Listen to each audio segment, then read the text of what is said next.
Hello, and welcome to today's webinar, Don't Buy New Technology Without Following These Best Practices, hosted by LP Gas Magazine and our sponsor of the event, Cargas.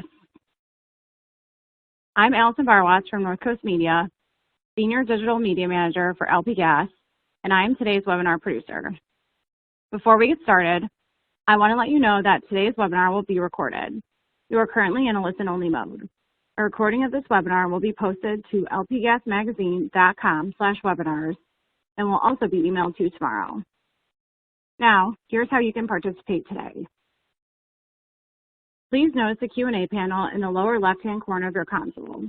If you have a question, type it in the panel's text box, then click Submit to place your question in queue. We encourage you to ask and enter any questions you may have for our speakers during the presentation. We will address these questions at the end of the presentation during the question and answer portion. Questions submitted during registration have already gone to our panelists and may be covered during the presentation. If you experience any technical difficulties during today's event, you may use the same Q&A panel on your screen to submit your issue, and Assistant Producer Grace Ryback or I will personally assist you. LP Gas's Twitter feed is placed on the right side of your screen. You may use the hashtag LPGasWebinar on Twitter to submit questions during today's webinar or to enter into discussions with other attendees. You may learn more about our speakers by viewing their photos, bios, and email addresses in the panel located in the upper left-hand corner of your console. If you're logged into your social media accounts, you can share the webinar's title, description, and URL with your friends and colleagues using the Share This widget. Now, I'd like to turn today's event over to our moderator, LP Gas Senior Content Marketing Specialist, Kelly Limpert. Thanks, Allison. So finding and implementing new technology can seem daunting, but luckily we have two experts today who are going to share some useful tips for finding the right solution for you and your company. Today, we will be hearing from Dave Radcliffe, Systems Consultant at Cargas Energy. At Cargas, Dave served as a systems consultant for the company's Microsoft products for 10 years, where he learned how to help customers develop best practices and perform process analysis. Now, as a systems consultant for Cargas Energy, Dave is dedicated to working with existing customers to keep their software running smoothly and efficiently year after year. We will also be hearing from Saul Cohen, product specialist at Cargas Energy. Saul came to Cargas in 2005 with more than 25 years of well-rounded experience in product development, senior IT management, executive sales management, strategic planning, and team development. As a product specialist, Saul relies on his extensive background and in-depth knowledge of the oil and gas industry to help customers see the competitive advantage of Cargas Energy. Saul has received several prestigious awards, including Microsoft Industry Solution Award for Best Financials and being an Aberdeen Group Top 10 finalist for the best mobile wireless application. And that's enough for me for right now. With that, I'd like to turn it over to Saul. Go for it, Saul. Thank you, Kelly and Allison. We appreciate the opportunity here for you letting us guys speak here today. So we hope everybody is safe and well in this time, and we wish that everybody stays healthy. So today's topic is our how to implement and buy technology. And as part of the background for that, we did what we called the Tech Trend Survey to part of Cargas's customer base. And just to give you some background on it, we'll provide a copy for that at the end of the presentation as well. So so you guys were more than welcome to see an actual copy of it. But we got about 113 respondents. Over 60% of the customers that responded were more in that smaller to mid-size, under 15 trucks. So it was a good representation of propane and heating oil companies around the country that we service. And the vast majority are doing some kind of tank installs, HVAC, or appliance service.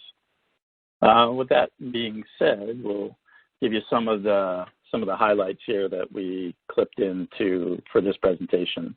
And again, if you want the whole document, we'll share that with you. So what we found here is about more than 40% and actually over 50% of the respondents have been greater than plus 4 years. It's been since they've implemented a current fuel delivery software. Our historical averages, what we see is typically in the 7 to 10 year time frame is when companies are looking and revisiting technology. So if this hasn't been something that you've looked at in a little while, we certainly, recommend to educate yourself, do some research, see what's out there. There's a lot of companies think that that they're saving money by not putting in or spending money on new software, but what we found is that that can actually cost you more money than you realize.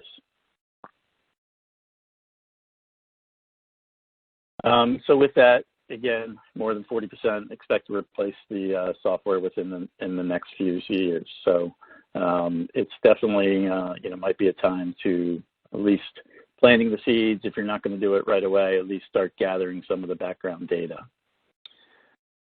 So with that being said, basically, you're at some point in the near future, you're going to be looking to buy new technology.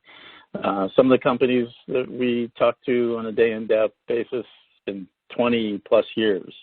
So they might not be familiar with the current way to, look and address these types of things. And now with the COVID-19 and your current solutions and people needing to be able to work from home and things like that, you might be struggling with your current solution. So now is certainly a good time to think about how you can improve that. So as the energy companies, as propane suppliers, retailers like yourself, as an essential business, one of the things you might want to ask yourself is, are you set up to maintain your operations in these types of unique circumstances? Cargas, since the early 2000s, have been building web or browser-based applications. So if your company is not using those types of technologies, it's something you should definitely consider and maybe make a higher priority. Cargas ourselves, we are very proud to preach what we practice, and virtually all of the solutions that we use are browser-based. So we use a product, and we resell a product from a company called Sage Intacct for accounting. It's completely browser-based. Microsoft Office 365, a lot of companies are using that. We use Google Drive internally for a lot of documents and sharing of things, even with customers and clients all over the world. We use a tool called Smartsheets for project management. So it's a real kind of neat tool that's allowed to share that data. We use another mobile application and web application for expenses from a company called Nixonia. A lot of people have been using like Microsoft Teams or Slack. So that's definitely a great tool to be able to communicate with. And then, everybody's familiar with Zoom and GoToMeetings and other webinar solutions like this. One of the other things we've added recently is RingCentral for virtual phones. So if you need to work from home, if you're employees and need to be able to do that, you can have a virtual phone set up on a computer and then be able to route calls anywhere. So it's really, really an advantageous time to start thinking about some of these technologies. So how do you successfully go about finding the right solution from that's out there? So our solution really handles all of your energy operations, from the back office to the mobile. So it really touches really your entire operation, from your drivers and techs to customer service to accounting, and even more importantly, like your customers. So if you're providing like a web portal where customers can go and log in and see a bill and pay it online, using a credit card or bank account, things like that. This is definitely an important time to look at that. So we really talk about research, right? Finding the right product and vendor, making sure that it's set up in the way that's going to work for you. There's typically a lot of configuration options in software, and Dave will kind of get into that down the road here as we work our way through the presentation. So we'll talk about how truly important that is. And then make sure your team is really invested. It's not just the owners or executive management or, the people that might be leading the project. It's customer service. It's even salespeople. And so that really helps to really lay the groundwork for ongoing success when you have all of those people involved. So how do you go about finding the right product? All right, so we definitely highlight the stages of the buying process, and we'll kind of walk through some of these so you'll be able to see all the details here. So research. Before you buy, you have to really understand your needs. It's always kind of good to kind of make a list of the items that you prioritize. Typically, when we're in a sales scenario, I'll talk to a prospect and we'll ask them, what do you like about your current solution? What don't you like about your current solution? So those are kind of good ways to start thinking about it and kind of come up with your hit list of the things so you can really understand your needs. So how do you do research? Obviously, you can search the web, ask friends and colleagues, attend business conferences. Unfortunately, we're not able to do that this summer, but we're having a lot of virtual conferences like this. So you can, certainly do that when we're able to see people again in person. The other things is there's a number of, like the marketing companies and others, industry associations do a lot of best practice groups. So those are great environments where you can see companies that do the same thing as you do, but maybe in a different part of the country. And they can provide, some background and information on the solutions they're using. So that's definitely a great place to start. A lot of your customers, a lot of the propane customers will, find you just by, using a phone to search and find you. So keep in mind of, those same kind of principles. All right, so what are the things that you really, really want to think about? So I kind of mentioned the pain points, what doesn't work in your current solution, what are your biggest problems? And then really, what do you want most out of it, right? What are the things that are important to you? If you're a propane company and you're starting to get into, say, like cylinder exchange, you want to make sure that the product that you are evaluating can handle those types of things as an example. What are the tasks or the processes, that need to be managed in your solution? Obviously, budget, what is it going to cost you is a big concern. You should certainly find out like a range of what those numbers should be. A lot of companies think that some of the solutions are too expensive for them when they first look at it, but there is, as we like to say, a cost of doing nothing. So if you can be more productive, if you can have a return on your investment, the cost or the budget, the actual dollar amount, might not be the biggest concern. Deployment, cloud versus the office. Again, as we are highlighting all the web and browser-based applications, the vast majority of our customers have deployed through the cloud. We really recommend it. A lot of people are concerned about security and things like that. You're actually more at risk for servers or hardware that might be on premise due to power outage or, theft or, things like that that we've seen. We've had floods that have caused customers to be down for, 3+ days. So if you have a cloud environment, again, you're able to really work from anywhere. The setup and configuration, as I mentioned before, that's really a big component for it. There's typically a lot of ways that the software can be tailored to your specific needs without what we call customization. So, make sure that a solution that you're looking at, can handle those types of things, whether it be any of your customer-facing documents, whether it be like delivery tickets or invoices or statements or letters. And you just want the flexibility to be able to handle that. And your timeline too as well. We'll kind of talk about that as well down the road here. All right, so as you start this research process, don't forget about the rest of your team. It might not just be you, again, the ownership or management or IT. leading decisions. So you want to ask some of your predominant users of the software. So, maybe have a team lead from customer service or delivery or service operations, and even ask the drivers and the service techs out there.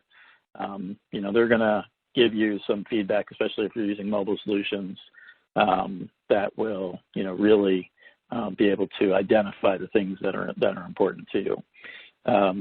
Curiously, we get a lot of pushback on training drivers and techs, and I'm sure Dave will elaborate a little bit later in terms of actually training the drivers and techs. Sometimes is the easiest thing, even if they've been using a mobile solution. Usually we can handle that in half a day scenario, and they're up and running and usually have less hurdles to overcome than people in the office who might be using software for 10, 20 plus years. So they're a little bit more malleable. They're more don't have those set ways about them. So again, what are the biggest pain points? What is the biggest thing you would like to change with the software? Identify that, get your hit list, include your team. Then, once you've done that, now is the time to start asking, the vendor some of these relevant questions. So, what experience do they have? How many companies like you do they have as customers? Does that fit within the geographical area, especially when it comes to taxes and other kind of best practices over parts of the country? So, do they have references that they'll let you talk to? And should ask for typically more than one reference, and hopefully, no vendor gives you a bad reference, although we've seen that happen from time to time with some of our customers that have came to us from other solutions. But, feel free to talk to them. They should be able to tell you the good, the bad, and the ugly of those situations and how the implementation process has gone. And to be really very specific too, if any vendors really tell you that they can snap their fingers and implement the software, in a very short time frame or really quickly, I'd be a little bit wary of that. So we kind of have a tried and true process here at Cargas. We've done over 1,000 software implementations across lots of different industries. So, we have a really good tried and true method, and make sure you understand all of the responsibilities as well. It's typically a two-way road for this, meaning the vendor is going to have a project manager and consultant like Dave who's going to help you implement the software, and people that will work on the technical side doing data conversion and things like that. But you're going to need some people on your side as well. So you need somebody on your side to help manage with the project. And they don't necessarily have to be the subject matter expert, but somebody's going to coordinate the time and the effort and getting all the resources so that you make sure that you get the proper, training and support. So that's definitely a big thing. How does this vendor go about implementing and training you on that software? A lot of what we do nowadays is have standard videos, and we try to make them a little bit short and simple and easily digestible, so they're in 3 to 6 minute increments. We know everybody's attention span in this day and age can be short, and you're busy with a lot of other things. So we try to take those videos, boil them down to quick topics, even give a quiz as part of the end of that training, video training or learning management system, so that we make sure you retain some of that before you move on to the next topic. And then that kind of acts as the core or the foundation or the base of our software implementation process. And then, consultant will typically work with you and do the training, usually on site. In this day and age, we're doing a lot more remote implementations, but most of that then will be hands-on type of training. And then one of the last questions is really, updates to the software. No software solution should ever be complete. There should always be new enhancements and features and functionalities that users are looking for. And so the real question to ask is the company you're looking at, do they have a product roadmap? Do they have a clear, definition of the things in the industry and the enhancements and the new capabilities that you're looking for.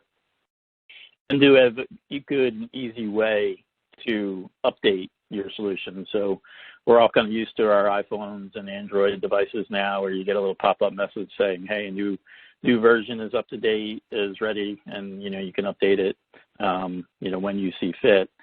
So our solution is a very similar kind of hybrid. We'll notify you via email and say, hey, new version 2020, .2 came out. Here's all the bells and whistles that are included with this new update.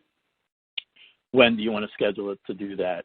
And as part of that, we typically put it on what we call like a sandbox or a test environment, so that you can kind of see the new version, in a test environment, where in sandbox, where you can get it dirty and not have to worry about it, messing up any live or production system. So those are a lot of, kind of the good questions to really ask your vendor on terms of, how they update their software and the product roadmap.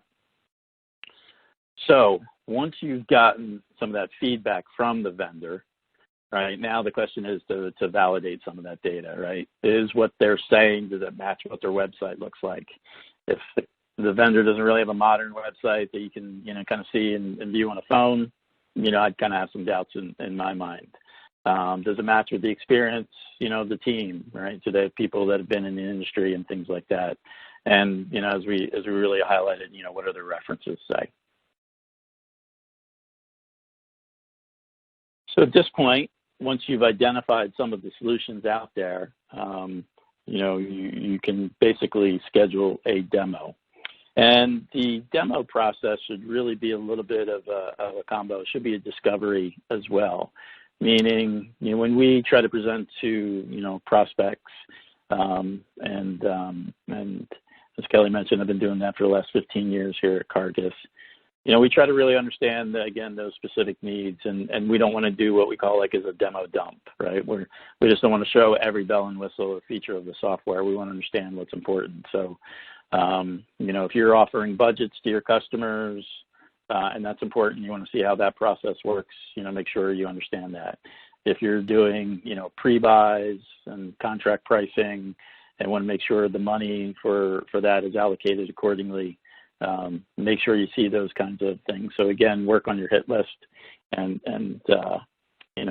see the software in action.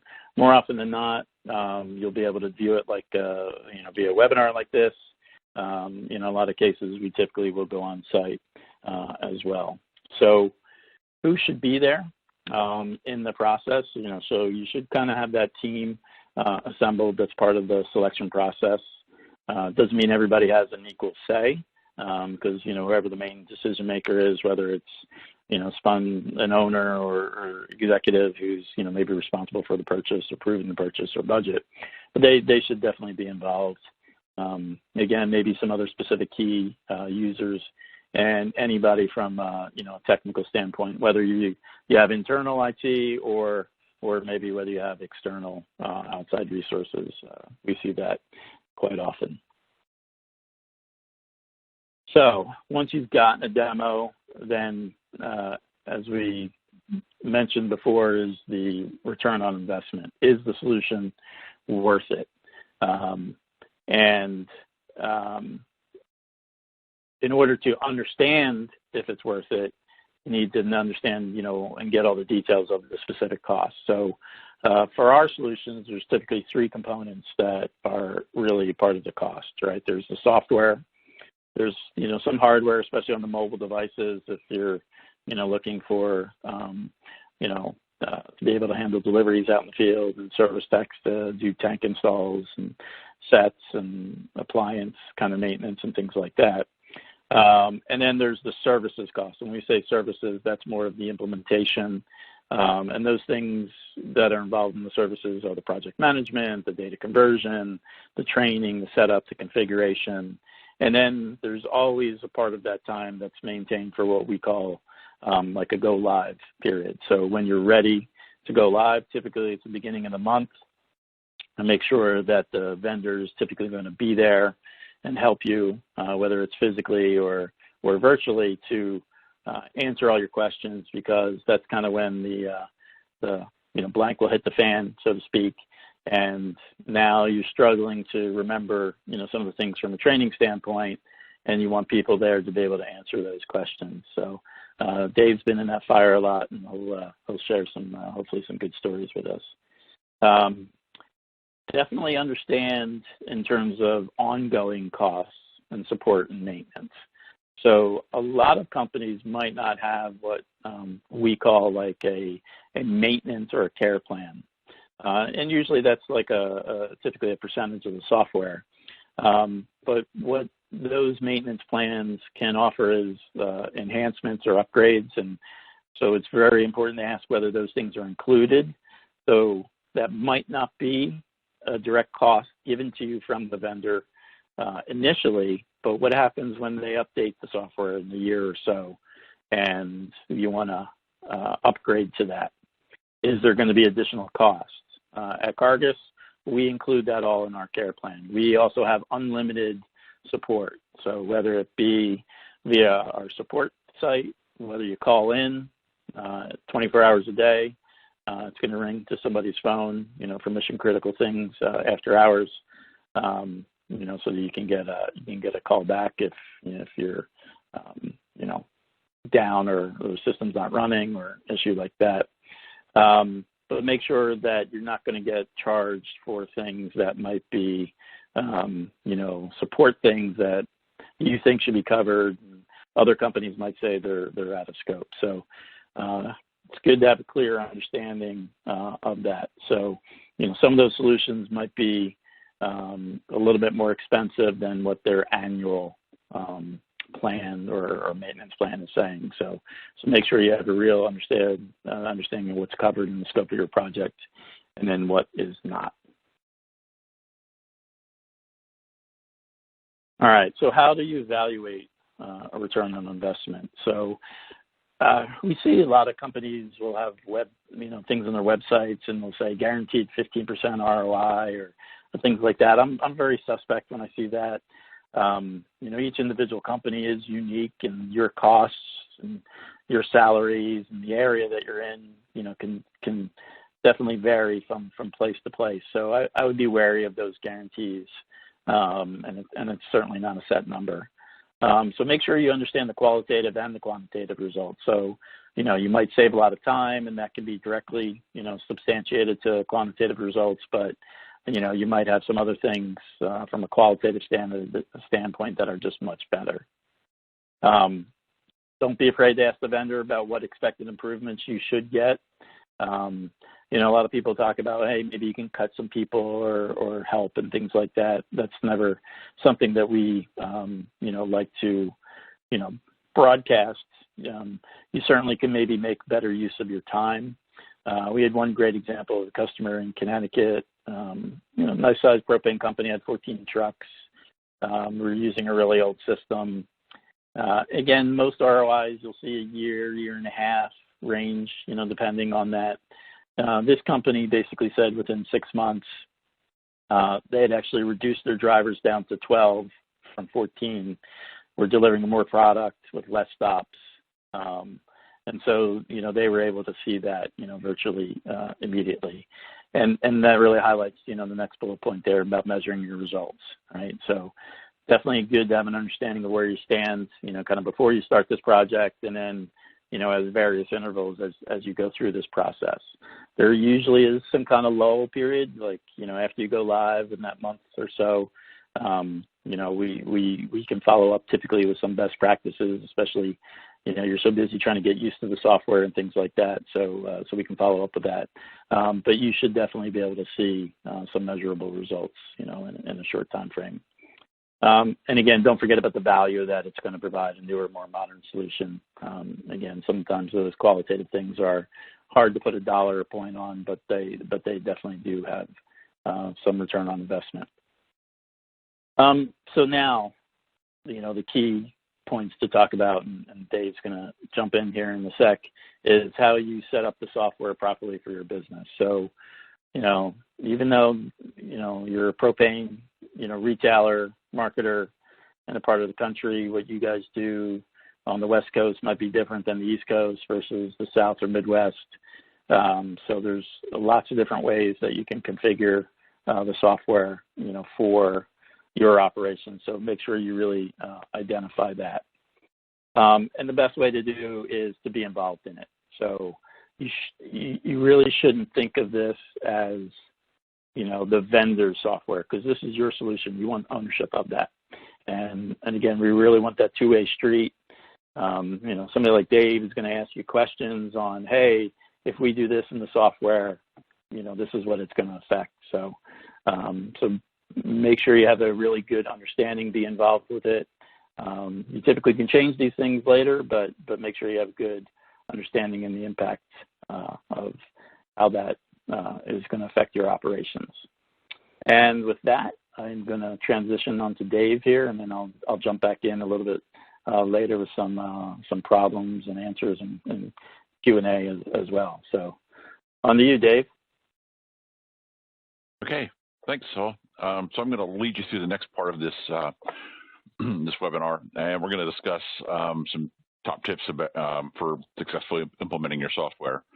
And we're going to go through a handful of those. Some of those will touch on things that Saul has already mentioned, and we'll just kind of walk through those and dig into those a little bit deeper. So right here in our first slide, we talk about understanding your responsibilities. Pretty much want to kind of come up with a list of responsibilities. What's your vendor going to handle? What are you going to cover? Like, for example, who's in charge of the infrastructure? Who's seeing the new hardware, new server hardware for doing on premises? Who's handling that? Other things we want to talk about is if we're extracting data from your legacy system, who's responsible for getting that out? Will you have to interface with your previous software vendor, as well as, is there anybody internally going to do any data manipulation prior to passing it to the person responsible for bringing it into the new software? Laying these things out ahead of time is helpful. It helps keep everybody kind of marching to the same beat and making the same set of goals. Also want to talk about key timelines and milestones, and those interplay with that as well. Your vendor should be able to provide you with a list of, kind of a timeline, a project plan, if you will. Does not necessarily need to be minutely detailed. Doesn't need to be full of Gantt charts and all kinds of lovely stuff like that. It can just be really, okay, on week 1, this is where we need to be. Week 2, and kind of march it down through to our anticipated go live. You want to work with your vendor's project manager. Make sure that kind of matches your plan. Account for potential vacations on your project team, and just really to kind of question that whole process and then making sure it fits and things. And you want to speak up if you have any concerns about, this timeline's too fast, this timeline's too slow. We needed to get a server that we weren't able to get. It's now pushed back. It's on back order for another 4 weeks. And work with the vendor's PM on that, just to kind of help you, just kind of keep all that marching in line as much as possible. Another really, really key important thing is establishing a project manager on your side. You want to make sure this person is, you want to pick the right person for this, because in my experience, this generally makes or breaks the project from a success standpoint. You want this person to have, don't just pick somebody who's got time. Pick somebody who's got some authority, or if they don't, some authority, and if they don't necessarily, they obviously may not have, some key decisions may be above their area of responsibility. They need to be somebody who's respected up and down the organization, knows where their limits are, knows how to and when to pass that off, when to push that up the ladder, if you will.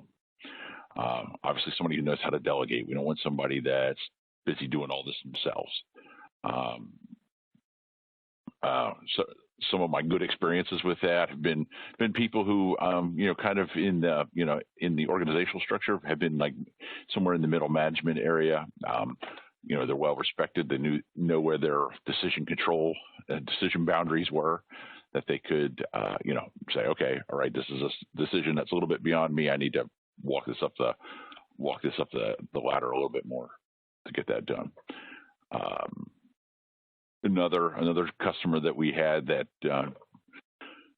had a really strong project manager.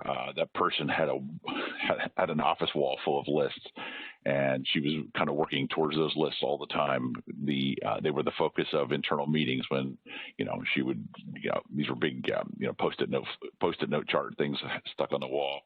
These people would, these would be specific to groups of, to implementation teams within the project, and they'd be marching to, address any issues and responsibilities there. And that kind of flows us right into establishing an implementation team with clear roles and responsibilities. You want team members here that are engaged.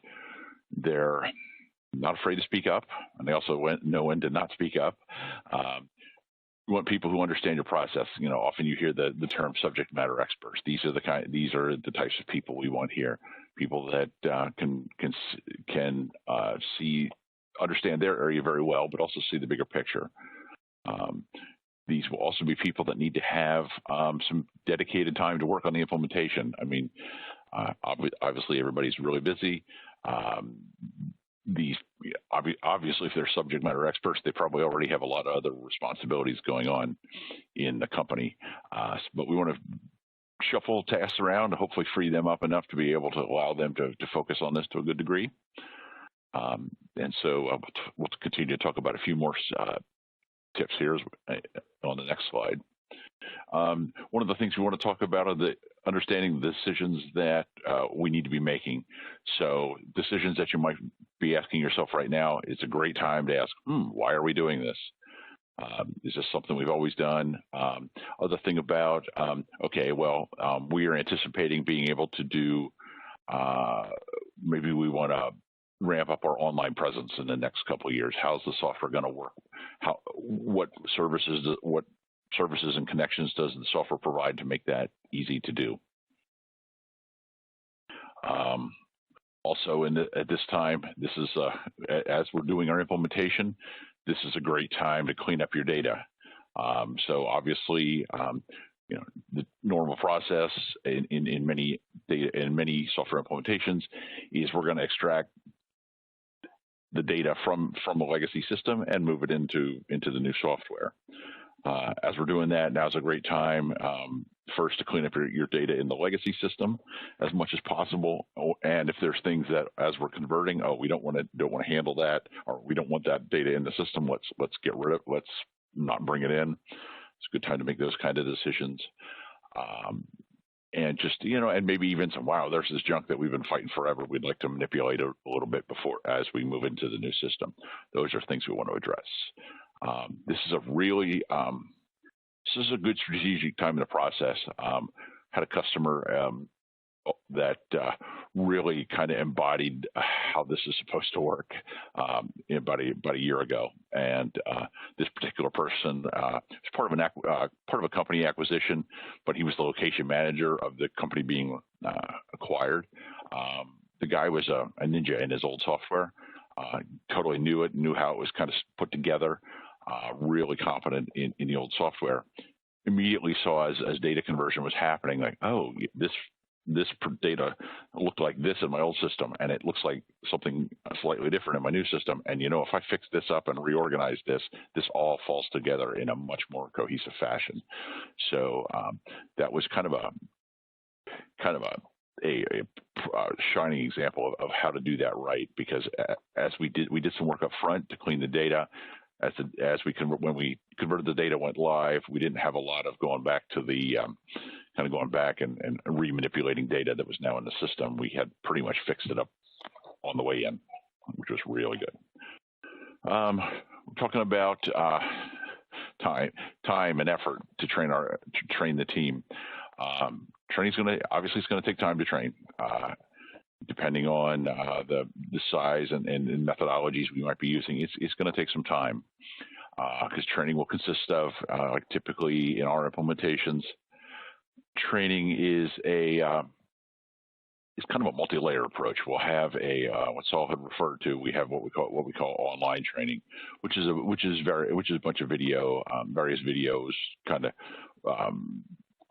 very sort of roles based, and within a role, a specific task based training. So those are good to kind of get a first layer on.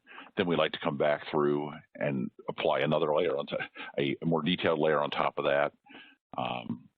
And to understand that the training is more than just what your software provider is doing. I mean, that's your time to kind of digest what your software provider is giving you, and then taking that and potentially either deploying it across your organization, because the training model we used was a train-the-trainer type, or and just kind of going down and just targeting that a little bit.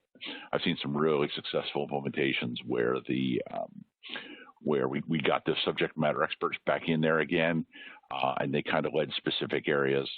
One of my best examples there was a company that had they had pretty broad-based service, HVAC service department actually, and plumbing, and they had an assortment of service departments, and kind of the managers of those departments really grabbed hold and became the owners of the training. And I did some general software training that I would normally do.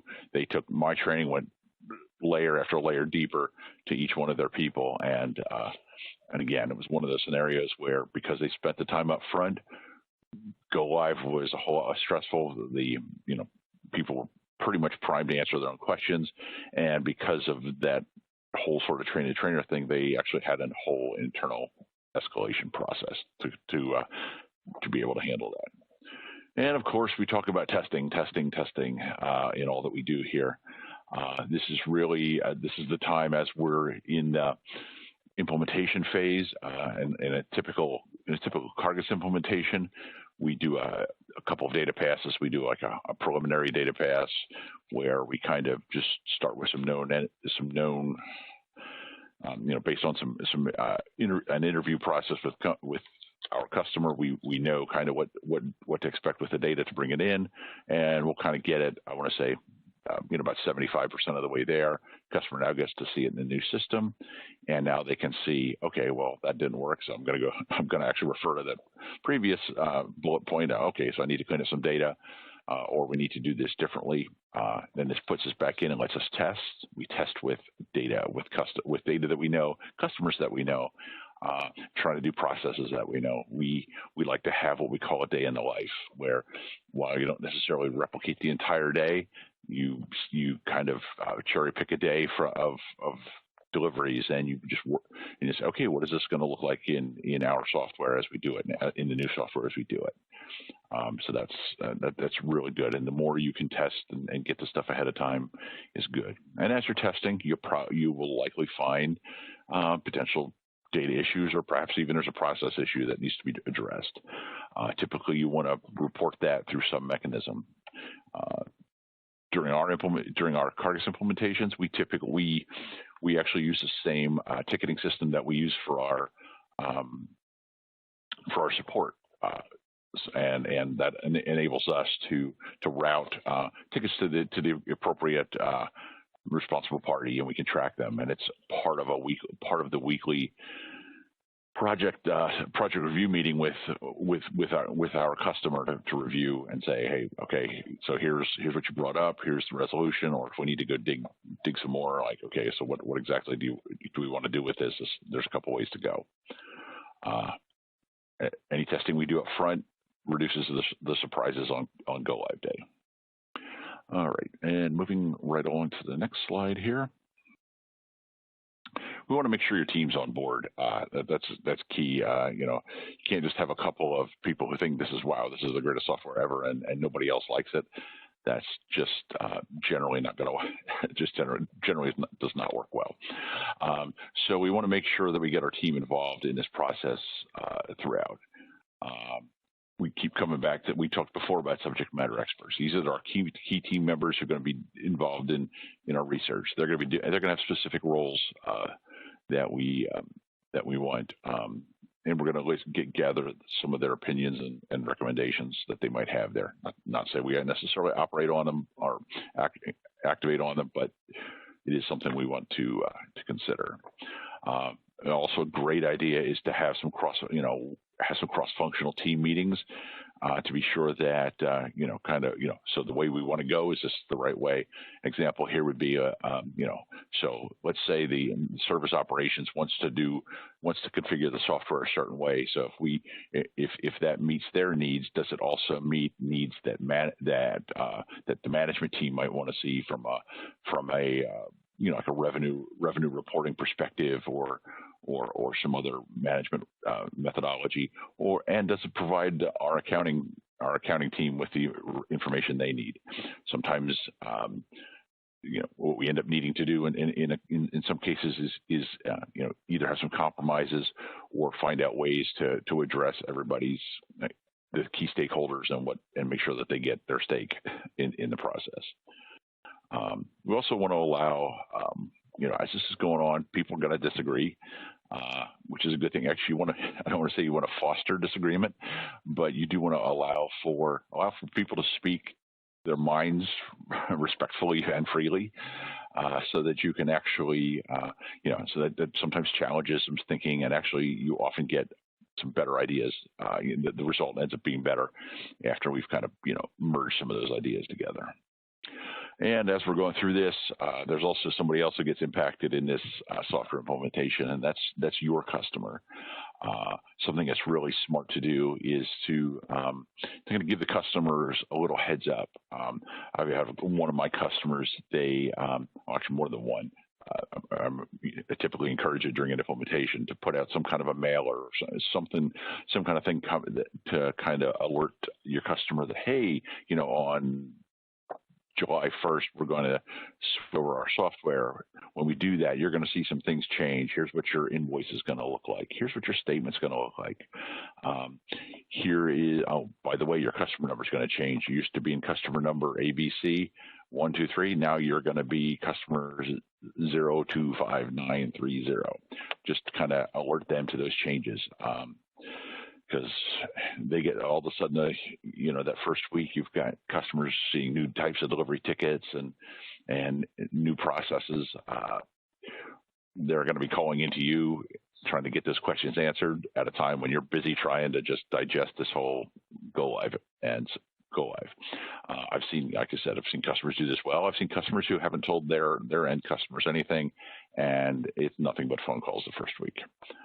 So it just raises the frustration level within the operation unnecessarily.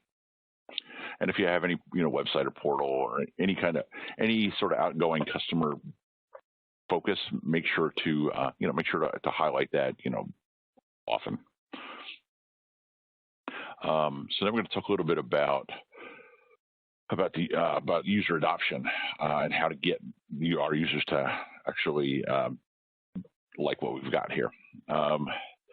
Things that you want to do is so markets your employees. You want to keep your managers or owners in the process here.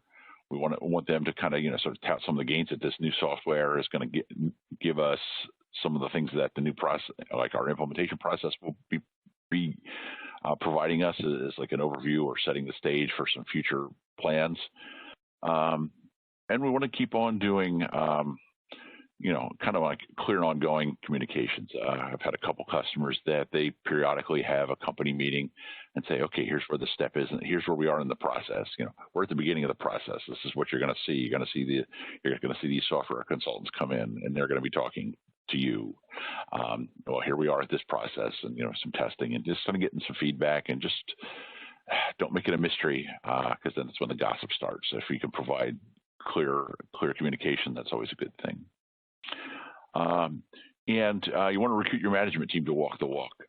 I've had multiple implementations where the management team kind of wasn't in walking the walk, and they it's important for everybody to see the management team kind of being on board with this thing, and like, okay, they support it. So if management supports it, therefore I'm going to support it.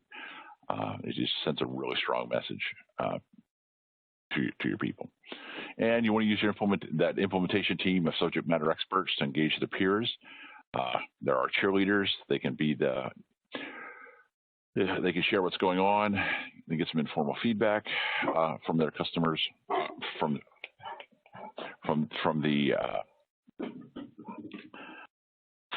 their employees and whatnot, and also helps give a gauge to like the silent anxiety levels that might be happening for those who are sitting at the periphery and not really knowing what's going on in the conversation in the project.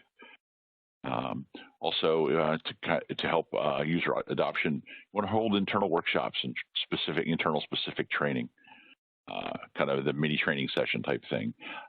This reduces, helps improve the comfort level a little bit with our end users. Lots of, I'm saying it's probably increasing more. Many organizations are kind of going down the trainer methodology, where the software consultant trains a core group of trainers. Those trainers then go out and then train everybody else. That tends to be that's a great way to improve a lot of the adoption steps, mostly because our trainers the more they share it, the better they get, and they've already had to be somewhat of a master of it in order to train. That also kind of helps. They know exactly where the processes might be falling down. They have a little bit better relationship with what's happening there. And also those tend to be our project. Those trainers are our power users, and they're approachable by the peers. It's a lot better than me being the consultant guy. I show up for a couple of days. They sort of know me, but they don't know me as well as they know the person that they've talked to every day. And of course, touching base with the team in person, make sure that there's lots of ongoing, comfortable conversation around this. Make sure that everybody's kind of being heard, if you will. We talk about creating incentives and reward user adoption. These can be big or little things. My joke is never underestimate the power of food. I've seen actually some ways to actually make this whole process just a lot better is during the training, if we're a corporate, plan to have some lunch breaks and whatnot, to just to go a little, make it a little extra special. Don't treat it like lunch was the thing we're required to do. Just make it a little bit more fun. We had a customer who was down south, and the person in charge of lunches put together these elaborate Southern comfort food lunches. It was actually kind of difficult to get back and train after lunch. They were so good. But that's this kind of thing, and it kind of gets a good positive aura coming out of the whole the process. And of course, obviously, we want to set goals and communicate those results. So make sure everybody knows what target we're trying to hit there. All right, so moving right along. Okay, setting yourself up for success. So now we've actually made it through the implementation. Now what's next? I sort of joke here that this is where we've survived the go live. We're through that now, and I want to understand that so to make that surviving the go live even better was to really just follow some of the steps in the previous slides. Help people understand too that there's a learning curve involved here. If you were on your old software for 10 years, you're not going to know the new software as well as you did the old one because you haven't been on it for 10 years. It will take some time, but you'll be able to use. They'll be that way. They'll become experts as well, and we'll talk about in the next couple of slides about ways to help them become experts. We want to follow up on our any loose ends we might have had from go live. Things that we didn't do post go live projects, other things that we want to do. And sometimes what we've done as well is actually, some of our customers will call us back in for a visit, say 6 months down the road. Now the dust is settled, and try to figure out, try to just work on new processes, kind of just to check. Okay, we now have time to think a little bit. We see how this works. What do you think if we did this? Would this improve our operations? We can do things like that, and also about making sure where your team knows to get help, whether that's internal methods, who's somebody I can reach out to. What are our external resources? In Cargas, we have a knowledge base. I can look up content. I can look up articles. I can look up, videos. And so we talked about that budget process, and it's been a while since I looked at it. Let's look at that again. Those types of things. And you also, like Saul had mentioned about the whole, what's involved if you have an annual fee. What is that? Does that cover?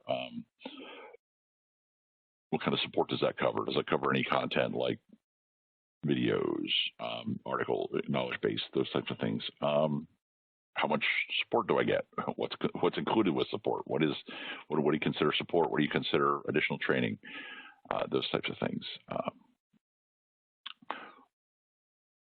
Also, and you want to engage with other users, either internally with other users, and if the customer or if this vendor has a software event, make sure you can engage with other users during that. Make sure that the vendor facilitates things like that. Any user online communities, trade events, just any time you get a chance to engage with other users of your software, do that, because it tends to be one of these iron sharpens iron things where people are very happy to share what they know and encourage others through the process. Hey, Dave, sorry to interject here. We're running a little bit low on our time here. I guess we overestimated all our content here, and we want to maybe give some time for questions and answers if there's any, and we can give some time for people to provide that, or we can maybe go through some of the problems and solutions that we kind of highlight. I'll ask Allison or Kelly if there's any questions that you guys have out there, just so we can keep with our time limit there. Yeah, I mean, you guys had a very, very thorough presentation, so you actually answered quite a few of the questions already. But just to kick this off here, and keeping it a little topical, how are tech companies being affected by COVID-19? Yeah, that's a really good one, as we kind of highlighted. Sorry to interrupt you there, Dave, but feel free to chime in, wherever you want. We've seen a lot of companies doing a lot of split shifts and things like that, so they're trying to, make not all of their team, be in the office, and might not always have, some of the proper social distancing things in place. So they're doing some split shifts. And then, obviously, as we've highlighted, the key to be able to have software, that you can really work from anywhere, with maybe not needing a remote desktop or, Citrix or, VPN, capability, being able to use any device. And be able to log in and use your software from anywhere are probably those are the two biggest things that we've typically seen. Yeah, let me chime in here a little bit too. The other thing that we're seeing is, like, with implementations is, this whole thing is happening, I want to say, sort of virtually. I mean, so with the browser-based software, everybody can kind of be anywhere to use it, to learn it. We're able to, like, the entire Cargas company is all working remote, yet we're probably at least maybe even more connected than if we were in the office. We're able to carry implementation straight on through almost without missing a beat in this process, just by utilizing various collaboration tools. I'm sure you're you travel to the customers a lot of times, so now you don't have to deal with all the travel and back and forth time as well. So in some cases, you can actually be more productive through this remote. It can be challenging in other areas, but in some cases, definitely can be helpful. Gotcha. So to piggyback off that idea, so if in a normal world again, what are your thoughts about cloud versus on-premise deployment? I mean, will this change how you view things because everything's so remote right now, or what are you guys thinking? Yeah, Dave's probably heard me say this more than once as a former or reformed IT person. Now that I'm on the more on the sales side, on the dark side, so to speak. But I like to joke that I would never ever buy server hardware ever again, and that's my perspective. I think we've actually embraced that for the most part at Cargas. So like we were kind of illustrating that, the majority, like 90+% of the stuff that we do is all cloud, browser based, so that we have very, very few things that are stored internally now.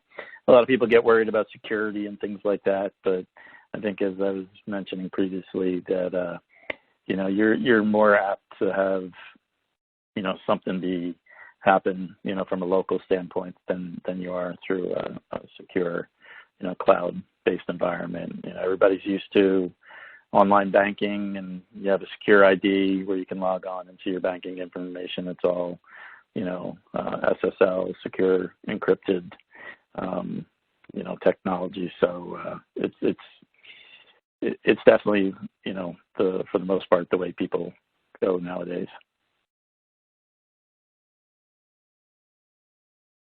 Absolutely, cloud everything all the time. So my next question for you here is there such a time, or is there such a thing as a best time to implement a new software solution? Sure. I'll let you take that one, Dave. If you want, I'll just maybe quickly add is that we see a lot of companies that if they're heavy delivery in the winter, they don't want to go live in the winter, and they want to go in the summer. Sometimes it's good, sometimes it's bad. But go ahead, Dave. I'll let you say from your experience. Yeah, obviously, if you can have a slow time, that would be great. One of the kind of just dovetail into that and actually pick up that'll actually touch on a slide that I didn't show with regards to this about kind of managing change. There may need, depending on your organization, there may never be a best time, but maybe to look at it and say, okay, we want to get through the software change. Can we phase it in? Or can we do this in a stepped process? I think about other ways to just digest all of that change process. I've done these in the worst. I've done these in the middle of the winter. I did a mobile go live in a blizzard, so it can be done. I don't recommend it, but it can be done. And part of it depends on mindset, right? Like the company, really has to have that mindset. Some people are more worried during the summer. They don't have as much activity.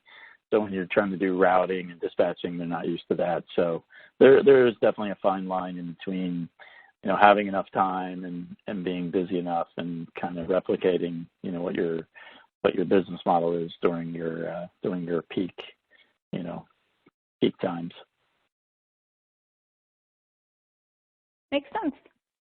All right, guys, I'm going to wrap this up with one last question here. What, for each of you, is the most important takeaway our viewers should take from today? Yeah, I think the biggest thing is that you kind of shouldn't go into this like half-assed. Excuse me for saying it that way, but you should,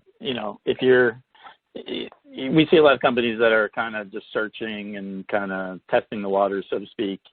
But like, if you really are determining that, hey, this is a solution, or we need a new solution, go in it with an open mind, and really invest the time and the effort, not just, for the evaluation process, but then, also the project. We had some prospects. We called it a perpetual prospect. We would visit them like almost every year.